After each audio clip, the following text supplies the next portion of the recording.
Alors, bonjour à tous, j'espère que vous allez bien. Bienvenue dans l'épisode numéro 11 du podcast Parlons Cloud. L'épisode d'aujourd'hui, il va porter sur le marché du cloud. Que cherchent les recruteurs dans ce marché? Et voilà, j'ai le plaisir aujourd'hui de recevoir avec moi un ingénieur, une ingénieure, une recruteuse et également c'est l'owner d'une entreprise de recrutement. Voilà, j'ai le plaisir de recevoir Anouk. Je lui laisse la parole pour te présenter, c'est mieux, je pense. Voilà. Merci. Bonjour Touraya, bonjour, ravie d'être parmi vous aujourd'hui. Je vais me présenter rapidement. Moi, je suis ingénieure en physique des matériaux. J'ai également un doctorat en microélectronique. J'ai travaillé pendant 15 ans dans les hautes technologies. Depuis 2017, je suis dans le monde du recrutement. Depuis 2020, j'ai fondé mon propre cabinet. Nous sommes aujourd'hui une dizaine de personnes. Et avec mon équipe, on accompagne les startups jusqu'aux grands groupes à recruter leurs nouveaux collaborateurs. Parfait, bienvenue bienvenue. Et moi, ma communauté, il faut dire qu'ils ont besoin d'une recruteuse. Tellement ils me posent des questions, je réponds. Je prends la place d'une recruteuse, oui. Ils me demandent des questions qui sont orientées recrutement. Pourquoi le marché est comme ça? Pourquoi? Comment faire? Des questions vraiment orientées recrutement. Je réponds à ma façon, mais aujourd'hui, je pense c'est la personne qui est censée répondre qui est là pour répondre justement à leurs questions. Et on va commencer en fait avec le marché du cloud, Anouk. Donc en fait, si on commence, la question qui se pose à ce stade en fait concernant le marché du cloud, comment il se porte ce marché, le marché de l'emploi aujourd'hui, comment il se porte dans le cloud? C'est-à-dire, est-ce que tu as quelques chiffres? Est-ce que tu as quelques noms à nous fournir concernant, est-ce qu'il est en hausse, en baisse, ce marché de ces offres de cloud computing? Voilà. Ok.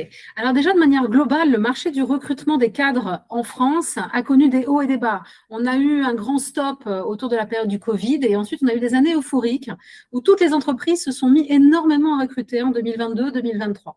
Le marché a beaucoup baissé en France en 2024 et en 2025. Sur la PEC, c'est près de 40% d'offres de recrutement en moins. Là, on ne va pas se mentir, c'est en train de repartir début 2026. Si on se focalise plus en particulier sur le cloud, le marché du recrutement du cloud a en fait connu une transformation. Les profils qu'on cherchait en 2022-2023 ne sont pas les mêmes que l'on recherche aujourd'hui.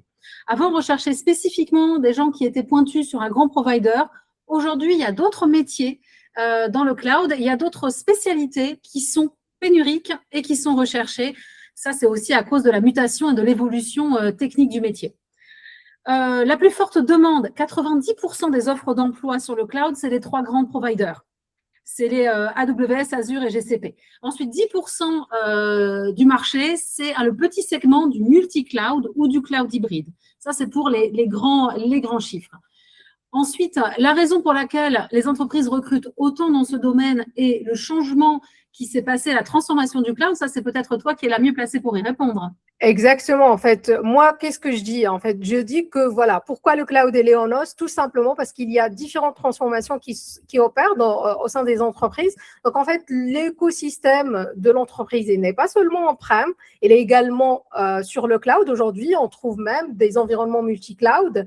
Donc, en fait, les entreprises, à l'époque, il y a quelques années, ils cherchent principalement de l'on-prem, mais là, ils cherchent également des compétences sur le cloud, le multi-cloud, etc. Donc, en fait, avec ces transformations, il y a eu des hausses. Pourquoi? Parce que tout simplement, le chef d'entreprise, il va regarder s'il a les compétences nécessaires, tant mieux. S'il n'a pas, il va faire recours à des entreprises et des boîtes de recrutement pour chercher ses compétences. Voilà. Oui, d'ailleurs, en tant que nous, entreprise de recrutement, notre métier en tant que cabinet de recrutement, c'est qu'on est mandaté pour les entreprises pour trouver leurs nouveaux collaborateurs. Donc, quand on nous mandate, en général, c'est qu'on cherche une aiguille dans une botte de foin, c'est qu'on cherche une compétence niche ou très spécifique, ou qu'on a vraiment un cahier des charges spécifique pour le recrutement. Alors, les profils les plus recherchés aujourd'hui, parmi ceux que nous, on nous demande, et parmi ce que j'ai vu, je suis allée regarder les chiffres du marché, c'est quoi? On cherche des ingénieurs cloud qui sont spécialisés très fortement sur un cloud en particulier. Ça, c'est toujours la fameuse recherche, on en reparlera après, de l'expertise pointue. Deuxième type de profil pénurique, les profils multi-cloud ou capables de monter des architectures hybrides. des architectures robustes qui vont tourner sur plusieurs providers et ou un cloud souverain. Le sujet d'ailleurs du cloud souverain est de plus en plus en train de monter dans les recherches de nos clients. Moi, je travaille beaucoup, alors moi je suis à Toulouse, donc je travaille beaucoup dans le monde de l'aéronautique, du spatial et de la défense, et c'est devenu un vrai sujet, avec des acteurs français et européens qui sont plébiscités. Les autres profils, encore plus niches et plus pénuriques, c'est quoi? C'est tout ce qui est autour de la sécurité du cloud, tout ce qui est DevSecOps, tout ce qui est Zero Trust, chiffrement, sécurité Kubernetes, etc., pour pouvoir être prêt, la conformité pour les audits. Il y a les nouvelles réglementations DORA et NIS 2 en cybersécurité qui impactent fortement le métier du cloud et les entreprises doivent s'y conformer. Ensuite, on a le DevOps au sens large. C'était une demande déjà qui existait il y a quelques années, elle est toujours extrêmement forte. Et il y a aussi une autre caractéristique, aujourd'hui on a aussi les FinOps. Qu'est-ce que sont les FinOps? Ce sont les gens qui vont être spécialisés dans l'optimisation des coûts du cloud, qui vont savoir lire une facture cloud et conseiller l'entreprise pour faire des économies, puisque le marché est quand même difficile aujourd'hui pour se financer. Le coût du financement des entreprises a été multiplié par 4 en 2 ans. Dernier domaine, là je pense que vous m'attendez là-dessus, c'est l'IA. Pourquoi? Parce qu'aujourd'hui, les cas d'usage d'IA et les entreprises vont utiliser de plus en plus l'IA et elles veulent une IA en interne, internalisée sur leur propre cloud, dont elles peuvent maîtriser les données qui sont partagées. Donc, data et IA sont toujours un sujet dans le cloud. 2022, on était pas mal sur les sujets du big data et aujourd'hui, clairement, on voit un passage à l'IA. Tous les postes sur l'IA ne sont pas encore sortis, mais en tout cas, si vous allez vers ces spécialisations, ce sont les profils les plus recherchés aujourd'hui. Good, good. Et en fait, tu rejoins l'idée que, voilà, maintenant, en fait, il y a le cloud, oui, mais également, c'est préférable d'avoir une deuxième casquette, d'où la cybersécurité ou la sécurité du cloud. Il y a le cloud et la data, le cloud et le DevOps. Et en fait, c'est quelque chose que j'invite les gens, je leur invite toujours à porter plus qu'une casquette. Déjà, parce que en fait, c'est une sorte de spécialisation. Tu te distingues, tu te différencies par rapport à la majorité du marché, d'accord? Et au cas où, par exemple, une casquette, elle est moins recherchée, tu as la deuxième casquette à condition de vraiment maîtriser les deux casquettes, je suppose. Oui, tout à fait. Tu soulèves un point intéressant qui est souvent dans les annonces, quand elles sont bien écrites, il y a marqué, il y a les caractéristiques qui sont mandatory, vraiment le profil recherché, et ensuite il y a les seraient un plus. Ouais. Typiquement, vous allez trouver une annonce où on cherche un ingénieur sur un cloud précis, on exige à ce qu'il qu'il soit confirmé sur ce domaine-là, et dans les seraient un plus, et c'est là, comme tu dis, qu'on va avoir une valeur ajoutée et qu'on va être le candidat qui va être retenu pour le recrutement. Et dans les seraient un plus, tu peux avoir la sécurité, la data, l'IA, etc., ou différents outils. Et donc, si on rajoute ces cordes à son arc, on a plus de chances d'être retenu sur un recrutement, sachant qu'aujourd'hui, on a bien dit, les quantités quand même de recrutement ces 2 dernières années ont baissé. Mais il y a quand même une pénurie. Pourquoi? Parce que tout le monde recherche les mêmes, tout le monde recherche les meilleurs.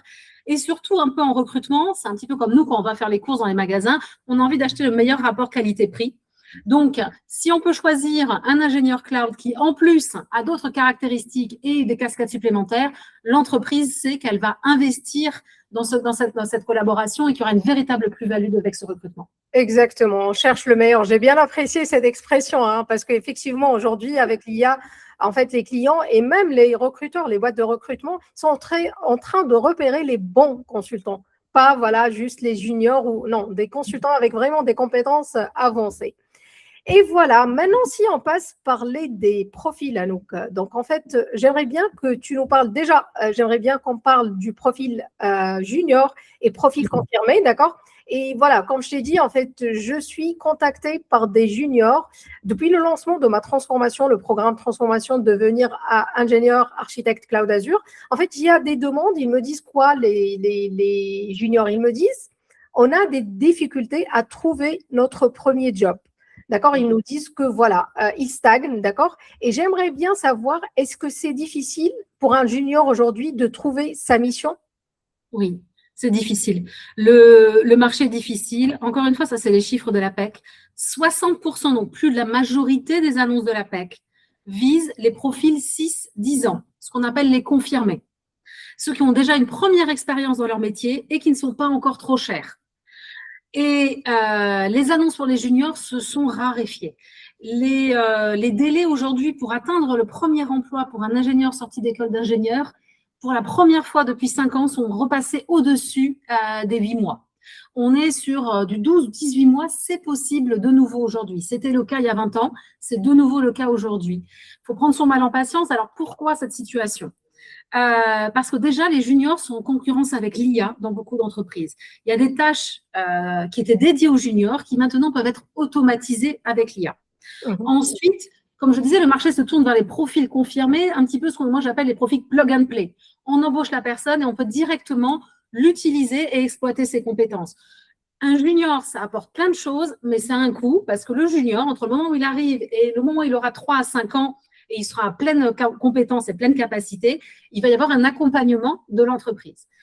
Il va y avoir un coût de formation. Les juniors pensent qu'ils ont fait leurs études et qu'ils vont pouvoir être utilisables directement. Ce n'est pas en tout cas l'avis dans des entreprises. Alors, qu'est-ce que les recruteurs vont regarder en réalité quand ils vont embaucher un junior, parce qu'il y a quand même des offres pour des juniors, c'est les stages. Bien sûr, ça va être le diplôme. Ça va être un critère de sélection, évidemment. Mais si on prend parmi tous les bac+5, le deuxième critère, ça va être celui des stages. Donc, le conseil que je donne toujours aux juniors, c'est de bien détailler leur stage. Pourquoi ? Parce que ce qu'ils ont fait en stage, c'est quelque chose que l'entreprise va pouvoir immédiatement réutiliser. C'est le fameux plug and play. Ils vont être immédiatement employables là-dessus. C'est une véritable valeur ajoutée qu'ils ont.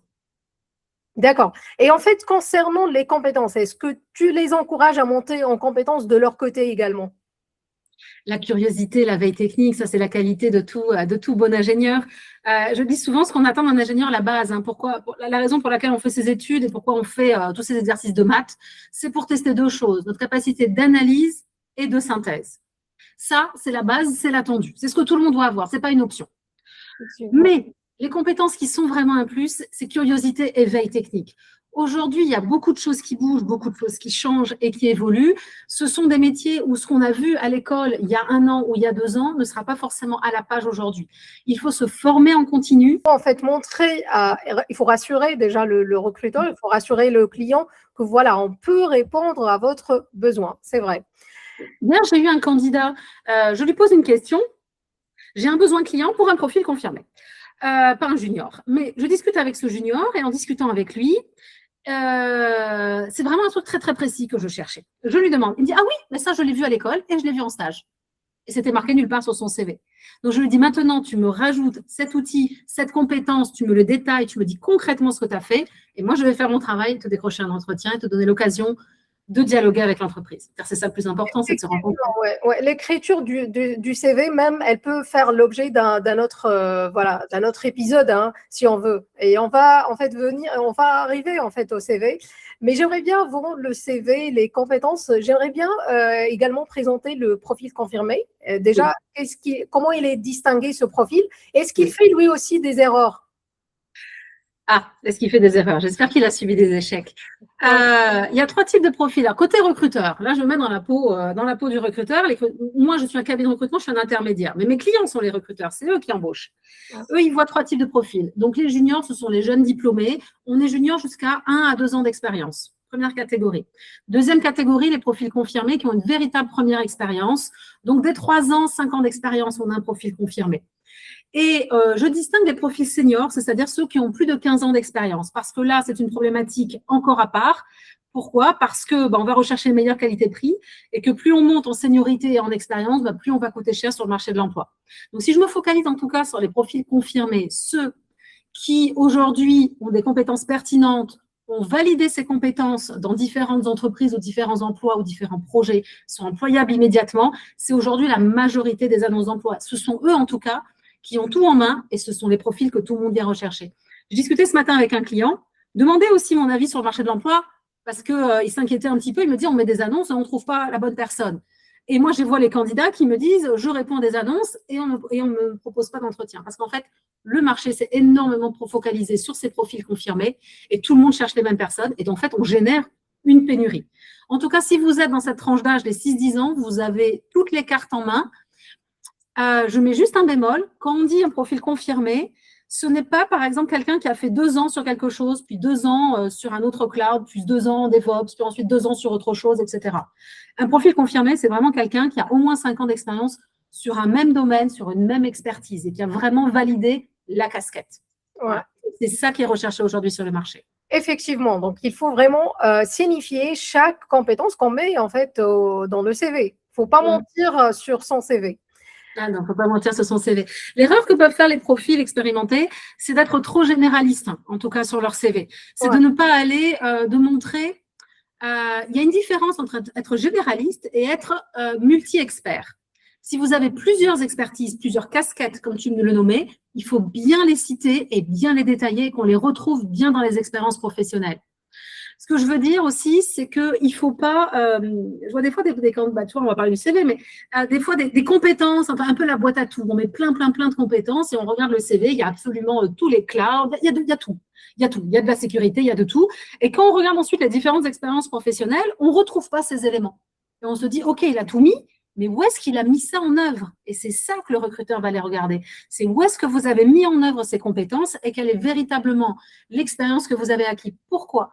Parce que quand on a le choix entre 2 ingénieurs et entre 2 CV, entre 2 candidats, on va aller choisir celui qui a un retour d'expérience, qui va pouvoir amener aussi de ses essais, de ses erreurs. Il est déjà passé par là. Il a déjà fait des erreurs, il s'est mis en mode amélioration continue et il va amener à l'entreprise de ne pas refaire ses erreurs chez eux. Si on regarde, on en parlait tout à l'heure, en tout cas des expertises et des casquettes aujourd'hui qui font la différence, c'est la partie architecture. Des fois, j'ai des candidats, ils sont ingénieurs cloud, ils ont fait de l'archi, ils n'en ont pas forcément fait tout le temps, mais ils sont capables d'en faire, il faut qu'ils le mettent en avant. Surtout s'ils ont des compétences multi-cloud ou hybrides.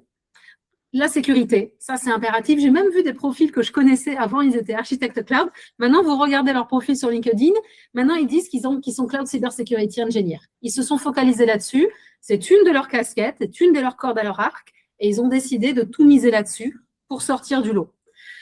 Voilà pour la partie, en tout cas, confirmée. Mais effectivement, sur le CV, on pourrait en dire beaucoup plus. Ah oui, surtout. Hein. Et les gens, en fait, c'est vrai qu'ils veulent une orientation sur ça parce qu'au final, hein, c'est le CV, ils projettent c'est leur image. Hein. Enfin, et si tu mets, en fait, voilà, tu mets en relief, tu mets en valeur tes compétences, bah voilà.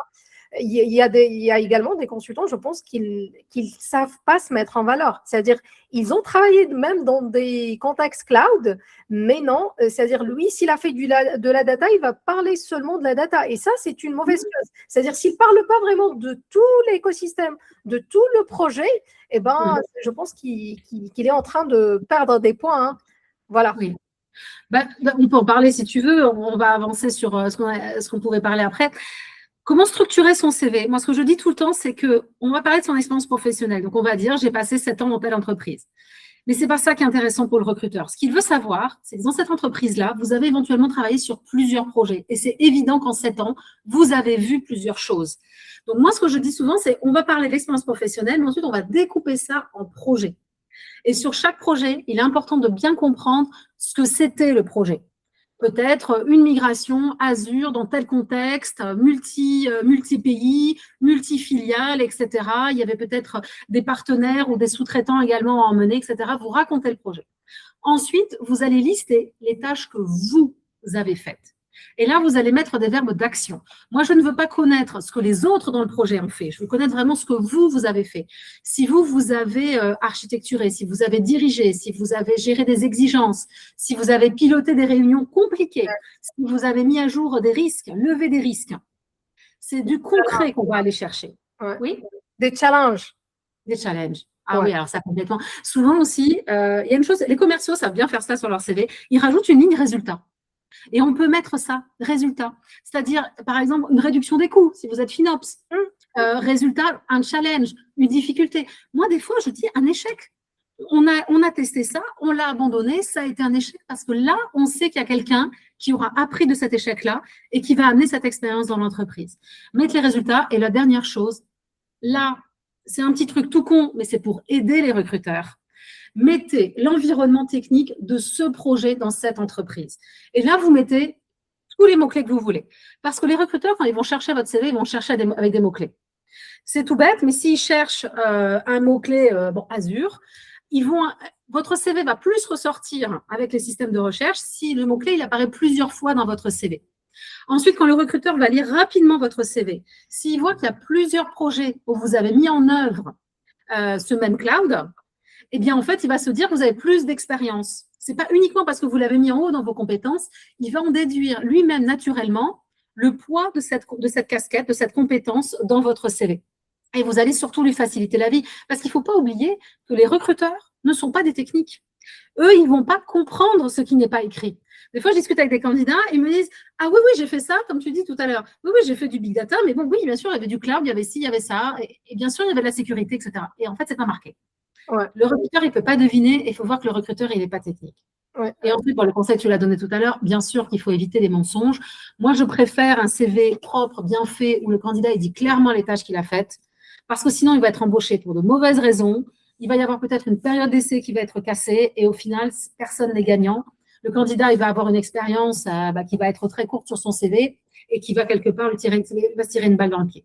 Et effectivement, un point très, très important également, il y a une évolution dans la nomination, c'est-à-dire les noms accordés au profil. Par exemple, moi, dans ma première mission, c'est-à-dire le profil, j'avais le profil Software Engineer Expert, alors que moi, concrètement, je faisais de Solution Architect. C'est-à-dire, j'étais sur un cloud privé, je faisais de la data, donc il y avait du cloud, un data même. Et voilà, c'est-à-dire, c'est moi après qui vraiment sais bien expliquer la mission. Et ça, je pense que c'est très, très important de dire ça et de, voilà, exposer ça aux recruteurs, aux clients. C'est le rassurer. Il faut rassurer le client, hein. Souvent, le candidat met en titre de son CV le titre de sa dernière expérience professionnelle. Et souvent, d'ailleurs, dans les différentes expériences professionnelles, il met en titre de poste le titre qu'il a dans l'entreprise. Et parfois, le titre du poste qu'on a dans l'entreprise, ce n'est pas vraiment le métier qu'on exerce. Ou en tout cas, ce n'est pas compréhensible à l'extérieur. C'est très important d'avoir un titre. Des fois, même si on a plusieurs casquettes, on peut mettre d'ailleurs un titre un peu plus long. On peut mettre Solution Architect spécialisé dans tel cloud. Et l'idée, c'est vraiment de se dire faciliter le travail du recruteur. Ça, c'est pas moi qui le dis. Il y a une étude qui est sortie l'année dernière. Un recruteur passe en moyenne 34 secondes sur un CV.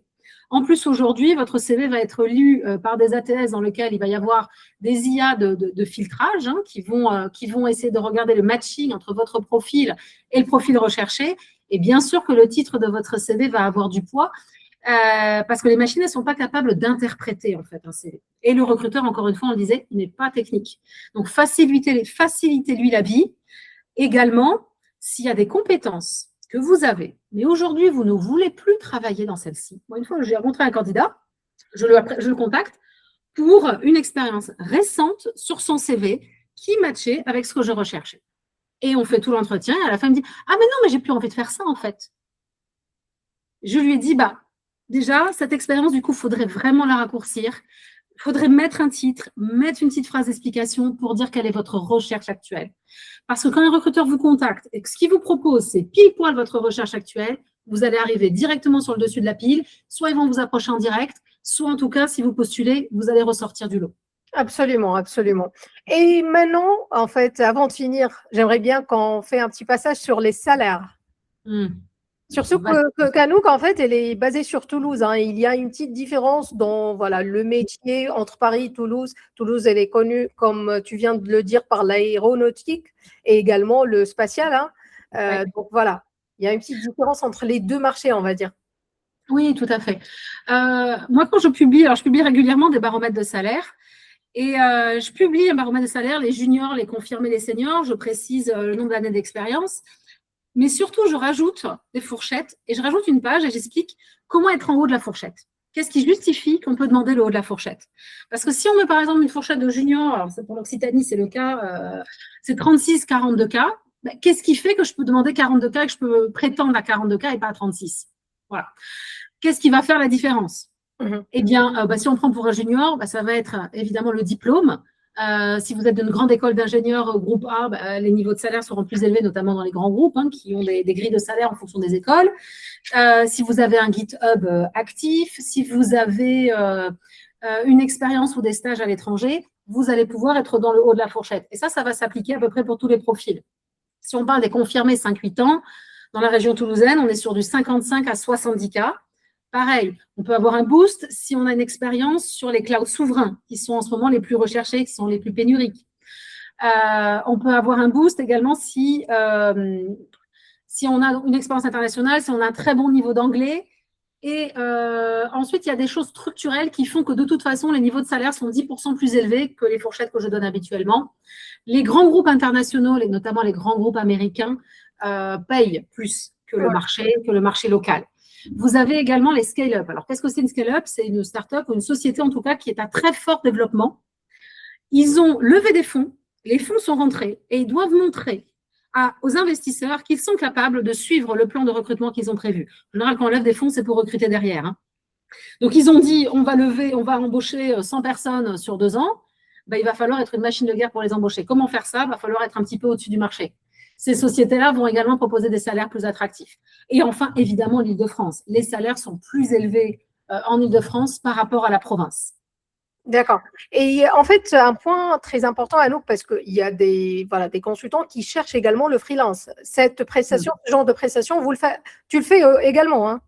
Oui, je travaille également avec des freelances. Là, ça va être le taux journalier. Le taux journalier, il va dépendre de beaucoup de facteurs. Il va dépendre de son expertise.